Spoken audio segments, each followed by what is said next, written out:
Qué bien, qué bien. Sigamos con otros temas interesantes porque yo estaba recabando un asunto que usted escribió que me pareció interesante. Usted decía en su Twitter, el Ecuador no necesita una población 100% universitaria. Usted está con este concepto, me remonté, bueno, usted hacía y explicaba una tabla del 33% universitario, 33% tecnológicos, 33%, se me escapa el término, pero era como una especie de certificación de habilidades. Certificación, Ya, exacto.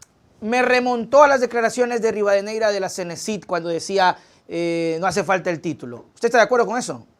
Bueno, era justamente una crítica a las declaraciones de Rivadeneira, Ok. ¿no? Pero evidentemente desde la praxis pública, desde la investigación, desde lo que nosotros habíamos planificado. Recuerda, Nelson, que yo fui ministro de conocimiento de Rafael Correa. A mí me encargó él toda la cuestión de la educación, de la ciencia, la tecnología, la capacitación del país. Y nosotros logramos presentar un plan a 20 años plazo. Imagínate, nosotros teníamos el futuro siempre presente y eso es lo que iba a hacer cuando hubiese sido presidente, ¿no? Ahora, ¿qué es lo que necesitamos en nuestro país?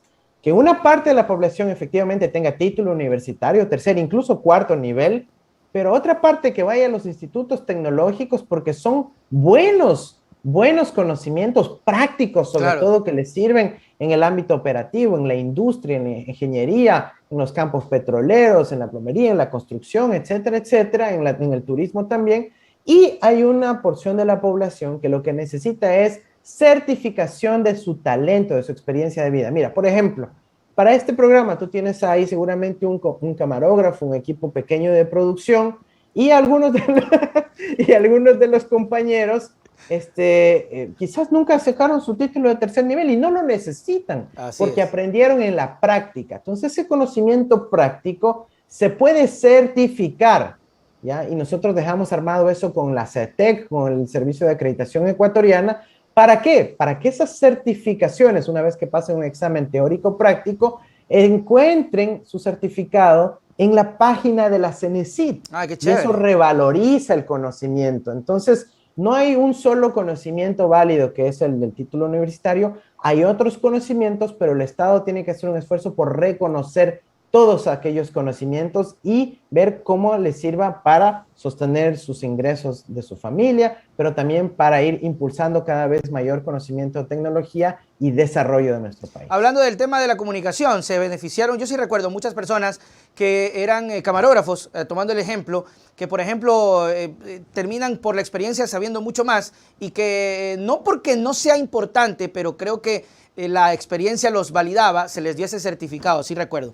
Adrián Naranjo, un saludo a los colaboradores de F&N Joyería en Nueva York, haciendo patria lejos de la patria. Hablando de patria lejos, Andrés, el camarón ecuatoriano del Tratado de México. ¿Qué pasó ahí? Qué ridículo, ¿no? Mira, yo desde el año, creo que 2019, vengo escribiendo de que el acuerdo con México solo valía la pena si dejan meter nuestro camarón, nuestro banano, nuestro atún. Y adivina qué productos justamente los ¿Qué? mexicanos dicen que no, el banano, el Chuti. camarón y el atún. Entonces, ¿de qué sirve ese tratado? ¿De qué sirve? Les voy a explicar por qué el gobierno de Lazo insiste, a pesar de que ya el camarón ha sido descartado por los mexicanos, porque en ese tratado hay una cláusula que se llama de arbitraje de inversiones internacionales. Entonces, hay muchos empresarios millonarios ecuatorianos y también transnacionales mexicanas que están abriendo empresas en México para poder venir a luego invertir al Ecuador disfrazados de inversión extranjera mexicana para poder luego meterle juicios y juicios y juicios al Estado ecuatoriano. Nosotros no podemos permitir eso, porque además es inconstitucional.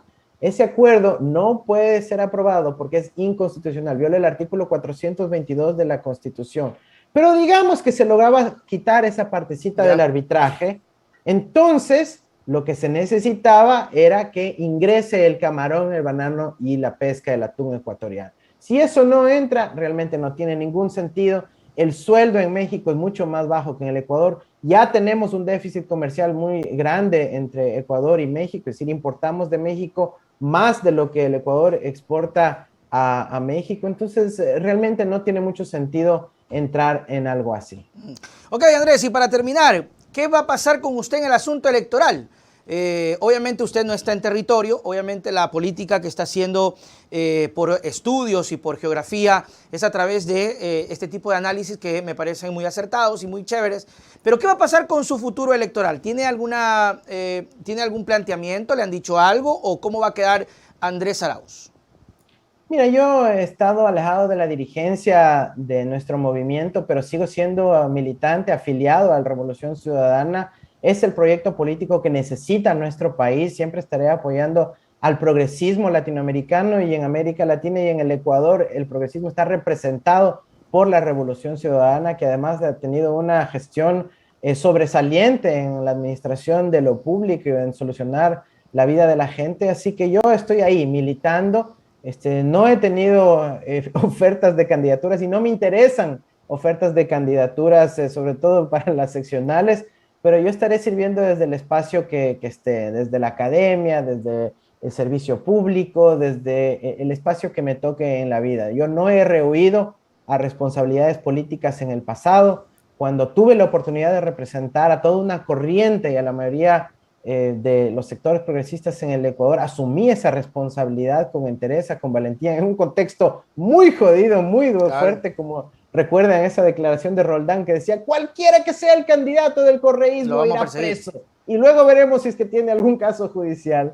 Entonces, en ese contexto asumí la responsabilidad histórica, creo yo, y bueno, lamentablemente tuvimos que enfrentar una campaña muy, muy exigente, muy dura, en términos de la proscripción política, las amenazas, el linchamiento mediático, candidatos offshore que luego se descubrieron luego de la elección. El propio Lasso no podía ser candidato, Hervas no podía ser candidato, y evidentemente ahí están los resultados para la democracia de nuestro país. Pero yo no rehuyo a las responsabilidades históricas ni políticas, pero por lo pronto ahorita estoy concentrado en mi familia y mis estudios. Muy bien, Andrés Arauz en esta mañana, espero que no sea la última, Andrés, porque quedan muchos temas, ¿no? Queda por tema de tiempo en este espacio, lamentablemente no estás aquí, si no grabaríamos un podcast que es un formato más largo, pero se nos quedan muchas cosas, la revocatoria, la gobernabilidad, Yori, bueno, por temas de tiempo, pero ha sido un gusto, Andrés, y esperamos tenerte en otra ocasión, las puertas abiertas, llame nomás, usted dice, ya, oye, ¿cuándo? Y hacemos la entrevista para que la gente chévere, también Nelson. Ya, pues ahí hablamos con la gente también, entonces. Así es. Chao, chao, Andrés. Un abrazo, chao. Muy bien, ahí estuvo, mis queridos amigos, Andrés Arauz en esta primera entrega de las entrevistas. Obviamente este formato es mucho más ágil, mucho más rápido para hablar de coyunturas, hablar de cosas, y siempre se van a quedar, ¿no? De hecho,